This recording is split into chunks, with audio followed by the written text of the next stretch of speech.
And welcome सभी दोस्तों को। साथियों, आज हम साइकोलॉजी की स्पेशल क्लास पढ़ने वाले हैं, जिसके अंतर्गत बिल्कुल छोटे से वीडियो में आपको लगभग जो चीज़ आप लोगों से 2-3 घंटे में पढ़ते हो, मात्र 10 से 15 मिनट में हम यहाँ कवर करने वाले हैं। और 10 से 15 मिनट में कवर तो करेंगे ही, 15 से 20 मिनट भी हो सकते हैं, ठीक है, 2-5 मिनट इधर उधर हो जाएगा, लेकिन साथ में आपको समझ में आने की पूरी गारंटी है, याद कराने की पूरी गारंटी है। लेकिन वीडियो को अगर पूरा देखोगे तो ही सारी चीज़ें क्लियर होगी। 15-20 मिनट का मैक्सिमम मान लेते हैं वीडियो को। तो देखो क्या क्या पढ़ेंगे। अधिगम अंतरण या अधिगम स्थानांतरण, ट्रांसफर ऑफ लर्निंग। मैंने जब पहले पढ़ाया था तो कुछ चीज़ें छूट गई थी, तो साथियों इसलिए मैं ये वीडियो आपके लिए लेकर आया हूँ। तो देखो, धनात्मक, ऋणात्मक और शून्य स्थानांतरण पढ़ेंगे। क्षैतिज, ऊर्ध्व, द्विपार्श्विक ये पढ़ेंगे, इनका भी प्रकार अच्छी तरह से। फिर इसके बाद में अधिगम अंतरण या अधिगम स्थानांतरण के 5 सिद्धांतों को पढ़ेंगे। उसके बाद में अधिगम के वक्र, उन्नतोदर वक्र, नतोदर वक्र, सरल वक्र और मिश्रित रेखीय वक्र, इन सभी को हम इस वीडियो में ही पढ़ने वाले हैं साथियों। बिल्कुल पूरा देख करके जाइएगा, क्योंकि एग्जाम पास में आ चुका है बिल्कुल, और आपके यहाँ से क्वेश्चन 100% बनेगा, देख लीजिएगा। लेवल 1 या लेवल 2 अथवा कोई सी भी शिक्षक भर्ती हो, यहाँ से तो क्वेश्चन हर बार बनता ही है। लेकिन साथियों, ये वीडियो देख लेने के बाद में आपके इस टॉपिक से क्वेश्चन गलत नहीं होगा। तो चलिए शुरू करते हैं इस वीडियो को। तो देखिएगा, अधिगम अंतरण, जिसको हम अधिगम स्थानांतरण के नाम से भी जानते हैं, transfer of learning. Transfer of learning इसको इंग्लिश में कहा जाता है साथियों। क्या होता है ये? तो जब हम किसी चीज़ को सीख लेते हैं, मतलब एक परिस्थिति में सीखा गया ज्ञान या कौशल का दूसरी परिस्थिति में प्रयोग करना ही अधिगम अंतरण या अधिगम का स्थानांतरण कहलाता है। जैसे यहाँ पर मैंने एक उदाहरण लिखा है, साइकिल चलाने का ज्ञान मोटरसाइकिल चलाने में सहायता प्रदान करता है। जैसे मान लीजिए कोई व्यक्ति है, अब वो साइकिल चलाना तो जानता है, लेकिन उसको मोटरसाइकिल चलाना नहीं आती है। तो अब जब वो बाइक खरीदेगा या फिर उसको चलाना सीखेगा, अगर वो साइकिल चलाना जानता है तो बहुत ही आसानी से या फिर इजी वे में वो मोटरसाइकिल चलाना सीख जाता है साथियों। मतलब उसका जो पूर्व ज्ञान होता है वो आने वाले जो वैसे ही मिलते जुलते यदि कार्य करता है और उसमें कुछ सहायता पहुंचे या कुछ और अन्य चीज करे, तो उसको ही अधिगम का अंतरण या अधिगम का स्थानांतरण कहते हैं। जैसे मान लीजिए आप 3rd ग्रेड की तैयारी कर रहे हैं, अब ऐसा ना हो, लेकिन अगर ऐसा हो जाए कि भाई आपका 3rd ग्रेड में सिलेक्शन नहीं होता है, तो 2nd ग्रेड की जब आप तैयारी करोगे, और तो जो 3rd ग्रेड में आप साइकोलॉजी पढ़ रहे हो, हिंदी पढ़ रहे हो, आप टीचिंग मेथड पढ़ रहे हो, जीके पढ़ रहे हो, तो ये चीज़ें आपके 2nd ग्रेड में भी सहायता करेगी। तो साथियों, यही होता है अधिगम का अंतरण या स्थानांतरण। तो देखो, अधिगम अंतरण के प्रकारों को देख लेते हैं कि अधिगम अंतरण या अधिगम स्थानांतरण के कौन कौन से प्रकार होते हैं। सबसे पहले हम पढ़ेंगे साथियों, पहला प्रकार सकारात्मक या धनात्मक अंतरण। भाई या तो सकारात्मक अंतरण कह दो या धनात्मक स्थानांतरण कह दो। अंतरण और स्थानांतरण तो एक होता ही है, ट्रांसफर जिसको हम कहते हैं साथियों। तो सकारात्मक कह दो या धनात्मक कह दो, बात एक ही होती है। अब ये क्या होता है कि जब एक विषय में सीखा गया ज्ञान दूसरे विषय में सहायता प्रदान करता है, तो इसे धनात्मक या सकारात्मक स्थानांतरण कहते हैं। जैसे यहाँ एक उदाहरण लिख रखा है, किसी व्यक्ति को विज्ञान विषय का ज्ञान गणित विषय में सहायता प्रदान करता है, तो यह सकारात्मक स्थानांतरण का उदाहरण है। सकारात्मक या धनात्मक स्थानांतरण का ये उदाहरण है। जैसे यहाँ पर बिल्कुल स्पष्ट क्लियर नाम से ही पता चल रहा है, सकारात्मक मतलब यूं है कि भाई हमारी सहायता पहुंचाए। तो जहां पर एक विषय का ज्ञान दूसरे विषय में सहायता पहुंचाए साथियों, उसको ही सकारात्मक या धनात्मक स्थानांतरण या अंतरण के नाम से जाना जाता है। जैसे यहाँ पर क्या है कि भाई विज्ञान का ज्ञान आपके पास है, ठीक है, आप विज्ञान को अच्छी तरह से विज्ञान के बारे में जानते हो, तो जब आप गणित पढ़ोगे तो कहीं ना कहीं विज्ञान का जो ज्ञान है आपका, वो गणित विषय को सीखने में आपकी सहायता उत्पन्न करे। तो ऐसे ज्ञान को ही हम सकारात्मक या धनात्मक अंतरण कहते हैं। नेक्स्ट दूसरा प्रकार इसका देख लेते हैं। आपके दूसरा प्रकार है नकारात्मक या ऋणात्मक स्थानांतरण।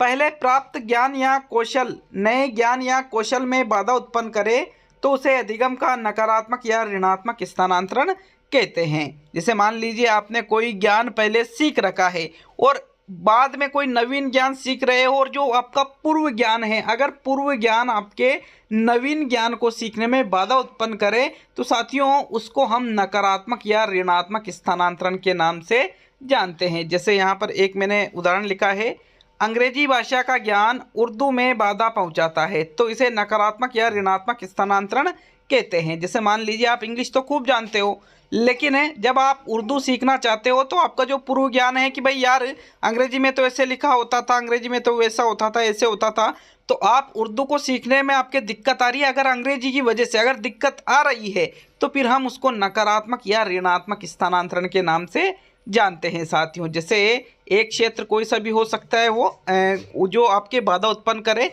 तो उसको ही हम नकारात्मक या ऋणात्मक स्थानांतरण कहते हैं। नेक्स्ट तीसरा प्रकार देखते हैं। तीसरा प्रकार है शून्य अधिगम अंतरण। शून्य मतलब किसी भी प्रकार का कोई प्रभाव नहीं होगा। एक प्रकार का जो अधिगम है, एक विषय में जो आपने ज्ञान सीखा हुआ है, दूसरे विषय में नहीं तो वो सहायता पहुंचाएगा और नहीं बाधा उत्पन्न करे। दोनों चीज़ जब नहीं होती है तो फिर उसको शून्य अधिगम अंतरण या शून्य अधिगम स्थानांतरण के नाम से जाना जाता है। जैसे हिंदी सीखने का ज्ञान गणित में न तो सहायता पहुंचाता है और न ही बाधा उत्पन्न करता है, तो यह शून्य अधिक अंतरण का उदाहरण है। जैसे आप हिंदी सीख चुके हो और जब आप गणित पढ़ते हो तो जो हिंदी का ज्ञान है अगर गणित में न तो सहायता दे रहा है न बाधा उत्पन्न कर रहा है तो फिर उसको ही हम शून्य मतलब न तो सहायता न बाधा, दोनों चीज़ नहीं हो तो उसको शून्य अधिगम स्थानांतरण के नाम से ही जानते हैं साथियों। तो ये था इसका तीसरा प्रकार। अब देखेंगे आगे बढ़ते हुए, तो देखो आगे हम बढ़ेंगे जिसमें कुछ विशिष्ट प्रकार और मैंने यहाँ पर आपके लिए लेकर आया हूँ मैं। तो एक प्रकार है क्षैतिज अंतरण। इसको बहुत सी बार पढ़ाया नहीं जाता है, लेकिन एग्जाम में क्वेश्चन बहुत ज़्यादा चांस है कि यहाँ से बनेंगे साथियों आपके क्वेश्चन। सकारात्मक, नकारात्मक और शून्य तो बहुत कम चांस है, लेकिन बन तो वहाँ से भी सकता है। किंतु ये जो क्षैतिज है, द्विपार्श्विक है, ऊर्ध्वाधर है, तो साथियों इनमें बहुत ज़्यादा चांस बढ़ जाते हैं। तो चलिए क्षैतिज अंतरण का देख लेते हैं कि भाई ये क्या होता है। जब किसी एक परिस्थिति में अर्जित ज्ञान अथवा अनुभव अथवा प्रशिक्षण का उपयोग व्यक्ति के द्वारा उसी प्रकार की लगभग समान परिस्थिति में किया जाता है तो इसे अधिगम का क्षैतिज स्थानांतरण कहते हैं। यहाँ पर देखो एक शब्द आ रहा है लगभग समान परिस्थिति।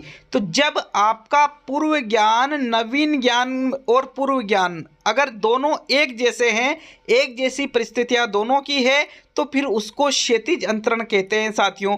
जैसे गणित के किसी सूत्रों वाले प्रश्नों को हल करने का अभ्यास उसी तरह के अन्य प्रश्नों को हल करने में उपयुक्त होता है।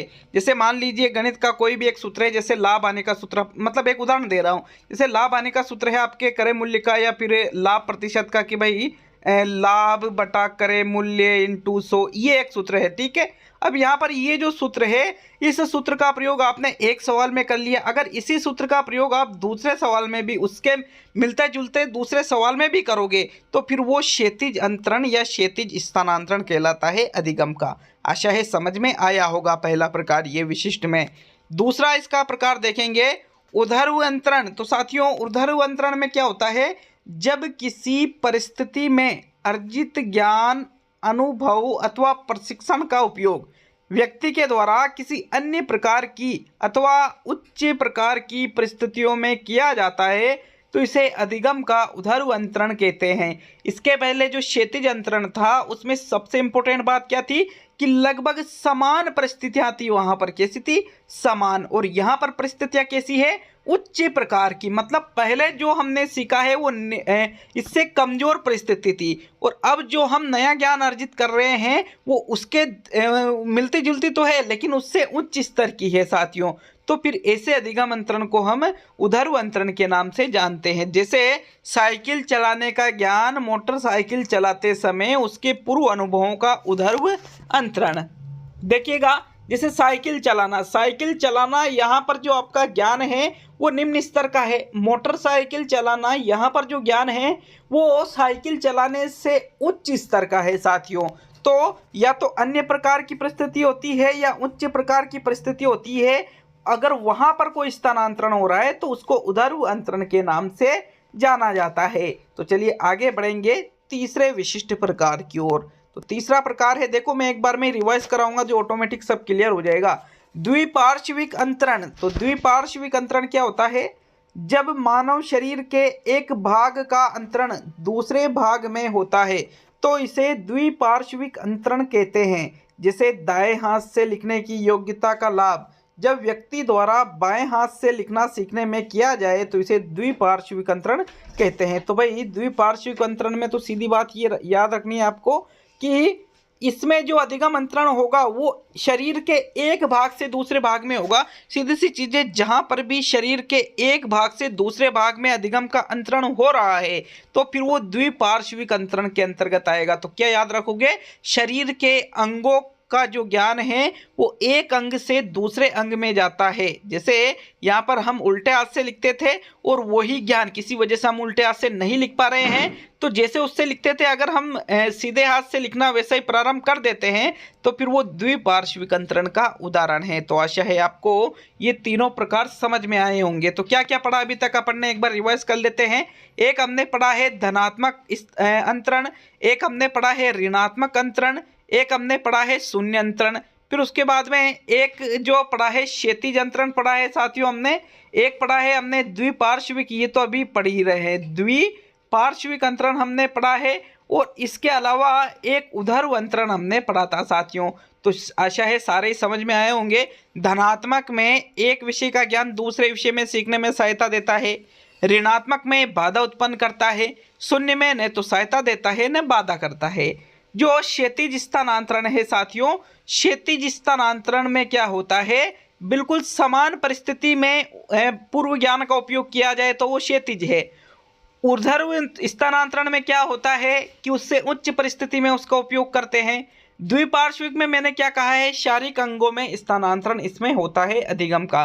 तो आशा है 6 ही समझ में आगे होंगे। अब हम आगे बढ़ते हैं साथियों अधिगम अंतरण के सिद्धांतों की ओर। यहाँ से देखो रीट 2018 में भी क्वेश्चन बना था, 2016 में भी क्वेश्चन बना था। तो यूं मानो ये जो 5 सिद्धांत है, इन 5 सिद्धांतों को अच्छे से कंप्लीट कर लीजिए, याद कर लीजिएगा या फिर लिख लीजिएगा इनको, है ना। तो अधिगम अंतरण के जो सिद्धांत है कौन कौन से हैं? पहला समान तत्वों का सिद्धांत। तो डायरेक्टली प्रश्न ये पूछा जाता है अधिगम अंतरण के समान तत्वों का सिद्धांत किसने दिया था? तो राइट आंसर क्या रहेगा आपके कि भाई थॉर्नडाइक ने दिया था। प्रश्न ये भी पूछा जा सकता है अधिगम अंतरण के द्वितात्विक सिद्धांत किसने दिया था? स्पीयरमैन ने दिया था। सामान्यीकरण का सिद्धांत किसने दिया था? C.H. जड़ ने दिया था। अवयववादी सिद्धांत किसने दिया था? कोहलर, कोपका, वर्दीमर, मतलब गेस्टाल्टवादियों ने दिया था। और मूल्यों के अभिज्ञान का सिद्धांत किसने दिया था? विलियम बागले ने दिया था। तो सीधी सी चीज ये है, इन पांचों के नाम याद रखना। किसके सिद्धांत है ये? अधिगम अंतरण या अधिगम स्थानांतरण के।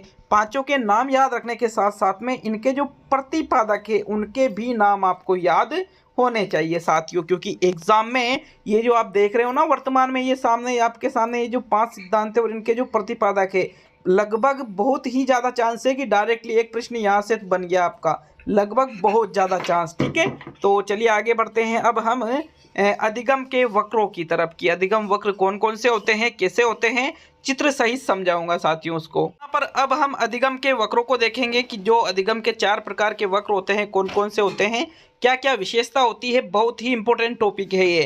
तो सबसे पहला वक्र यहाँ पर हम देखेंगे सरल रेखीय वक्र। कौन सा? सरल रेखीय वक्र। तो साथियों एक ऐसा वक्र जिसमें सीखने की दर एक समान होती है सरल रेखीय वक्र कहलाते हैं। तो ये देखो एक यहाँ पर एक चित्र बना हुआ है, इस प्रकार का ये चित्र है। आप देख रहे हो कि यहाँ पर सीखने की गति बिल्कुल सीधी जा रही है, उसमें कोई बदलाव नहीं आ रहा है। तो जहाँ पर सीखने की दर हमेशा एक समान होती है वो सरल रेखीय वक्र कहलाता है। क्या कहलाता है? वो सरल रेखीय वक्र कहलाता है साथियों। तो यहाँ पर जो पहला प्रकार है सीखने के वक्रों का, आशा है आपको समझ में आया होगा। दूसरा प्रकार देखेंगे, सीधी सी चीज वापस रिवाइज करवा दूंगा तो क्लियर हो जाएगा।